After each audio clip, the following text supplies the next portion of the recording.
Hi అండి. ఇప్పుడు మనం ఒక 10,000 పెట్టి బట్టలు కొనాలా?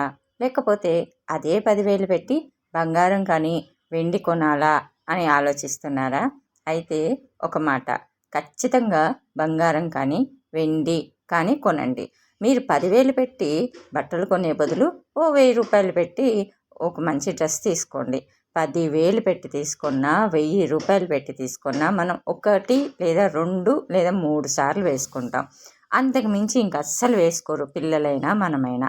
అదే బంగారమో వెండో అయితే వేసుకున్నా వేసుకోకపోయినా మనం పక్కన పెట్టాము అనంటే దాని విలువ కొన్ని సంవత్సరాలకి డబల్ అవుతుంది. ఎలా అంటారా? నేను ఒక రింగు 2016లో కొన్నాను. దాని విలువ అప్పుడు గ్రాము వచ్చేసి 2,000 3,000 ఉంటే ఇప్పుడు గ్రామ్ రేటు ఎంత ఉందో నేనైతే చెప్పనవసరం లేదు కదా. సో ఇప్పటికీ ఉంది నా దగ్గర ఆ రింగు. ఆ రోజు నేను అరే 2,000 కదా ఉంది, ఏమన్నా కొనుక్కుందాం అని అనుకున్నట్టయితే బట్టలైతే పక్కాగా ఎవరికన్నా ఇచ్చేయాల్సి వచ్చేది. అవునంటారా కాదంటారా?